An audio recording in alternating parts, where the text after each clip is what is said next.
I brought in Vanessa French today. She's a senior vice president at Beekeeper Group. It's a agency specializing in communications, advocacy, and digital marketing for associations. She brings 20 years of experience as a communications strategist with expertise in branding, media relations, and integrated public relations campaigns. So she currently manages a public relations practice at the Beekeeper Group.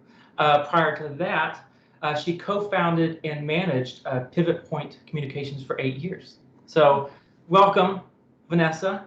Thanks for having me, Bobby. I really appreciate it. And thanks to OPX Global as well. I appreciate you guys having me on here. Yeah.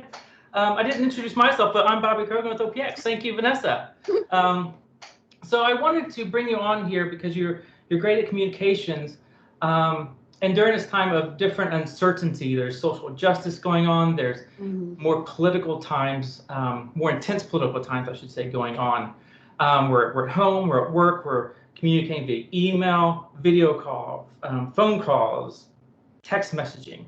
And what I wanted to know was how does an organization or a company really create a very a message to their employees that say we're with you. We want you to participate. We want to engage with you when there's all these activities such as political injustice or social injustice, and how do they bring about that conversation while acknowledging their attitudes while not discouraging others? How does that communication go down from the top level to the employees? Yeah, I think that's a great question. And I think that this is a great chance for a lot of leaders, particularly a lot of white leaders, to show up. And by showing up, they can pass the mic and pass the baton and try listening. I think it's really important to sort of be on a listening campaign or tour at this moment, listening to other leaders, other Black and Brown leaders, listening to their staff, and even listening to their clients and their customers as well, or their members if they're an association, to get a sense of what they say or they think or feel. I think that this is such a great chance. I mean, John Donne says, no man is an island alone. And it's really like, at this time, right now, it's really about human to humans. It's about caring for one another and caring about that community that we've all built and we have grown with our organizations. Definitely think this is an opportunity, whether it's written or a video stance, for leadership to say that they acknowledge what's happening and that they're keenly listening. I think that other ways that they can share what they're doing is by showing what their actions are through social posts or press or other ways. But it's also more than just, showing. It's actually doing it and taking that time out to really pay attention. I was going to say, it sounds like a little bit more of an empathetic message, saying, you're not just an employee, you're a human. We're all going through various things. I'm going through things with my kids showing up in my background, or me having to take off work because something else has happened. So we're balancing things off of each other. And I do understand. Sorry, real quick. I do understand the we gotta listen phase, and the sure we're painting this thing on our office walls, right? But how are we actually implementing it and making our company better, or making our employees feel better than just a message, right? I mean, that's been the biggest thing I think that's come lately. Yeah, and honestly, that's a business choice that the organizations and the leader are going to have to make. But I think that if you listen in, people will tell you, and they'll let you know that there are opportunities for you to make those changes. And those efforts. What I was going to say, sorry, and I didn't mean to cut you off, was that a really great point that one of our partners, Shana Glickfield, had brought up while we've been discussing this internally, and it really resonated with me, and I think it was really impactful, was that this isn't a sprint. This isn't going to be your one post, your one statement on your press page or press website. This isn't going to be the one thing that you say internally to your staff on a Monday morning meeting. This is a marathon where we're going to have to realize, maybe some of us are doing some things wrong, and maybe think about where we need to calibrate, and then and try listening again as well. So I think it's a lot of listening and rinsing and repeating. So listening, action, rinsing and repeating on that, I think is very helpful to do. I don't think it's a one and done effort. Okay.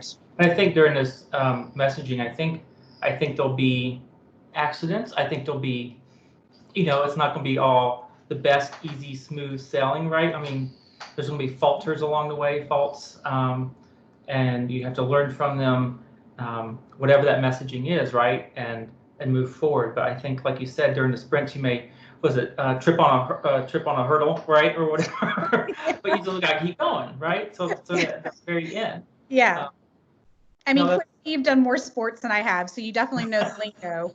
But yeah, I mean, for sure, I think it's just something I'm learning personally to myself as I'm sort of realizing a lot about myself and my actions, because I think it's important to look at the man in the mirror or woman in the mirror, the folks in the mirror, and see how you're sort of handling things. But yeah, I think it's really important to think about that. The empathy is really huge. It's something I've really been focusing on, trying to encourage with others and our own organization, and encourage with our clients.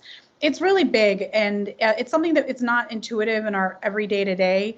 And I think it makes such a huge difference when, like you said, I mean, you've got everything from parents working with children at home. We have, racial injustice. We have, this pandemic that's, putting people out, making people sick, making people scared. There's just a lot going on, and everyone's on pins and needles. And I just think it really does help to think of others and their situation. The other thing is, taking to heart the company, is hopefully looking inward, right?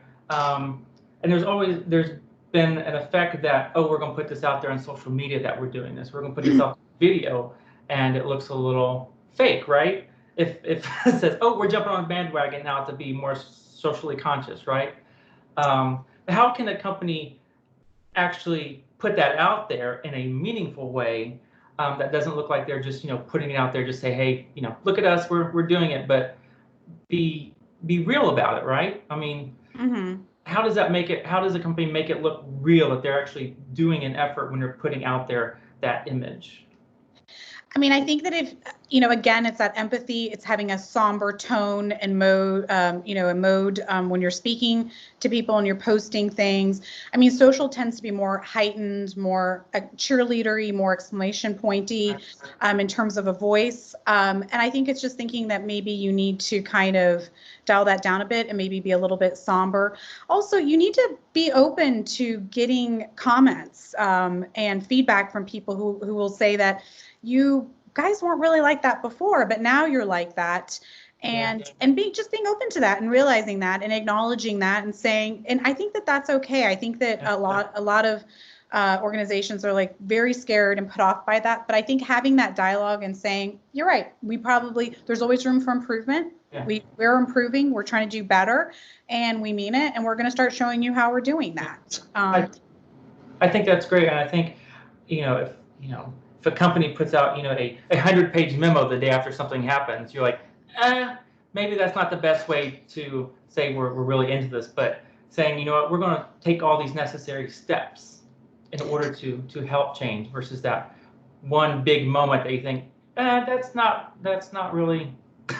Those are some sort of big, heavy topic things, obviously, but then there's either small things when just looking at your content and your social channels, like, are you avoiding content that advocates travel or community gatherings? Are you suggesting things that we're asking people to avoid or not be part of? So try to think about that and make sure that you've removed that and you've thought of that. And obviously we have to do a little business as usual as well, peppered with our other thoughts about what's happening with the existing, political climate and health climate that's happening. So if you're going to do sort of these business as usual posts, keeping in mind that, you want to put the caveat of, we recognize that this might not be important to you because of COVID, but just as a heads up, we still need the board to vote on this. We're looking for, X, Y, and Z. So just putting those caveats out there, understanding and acknowledging that, I think shows some sensitivity. Right. Okay. No, good. I think the overall message was that we've talked about is, being more empathetic. I think that's the tone right now. And I think this period has shown us to be more empathetic towards people, to try to understand people a little bit better as a human versus just a colleague or a teammate. I think that's one good thing that'll come out of this. But do you agree with that? Oh yeah, I mean 100% too, and I think putting down some of your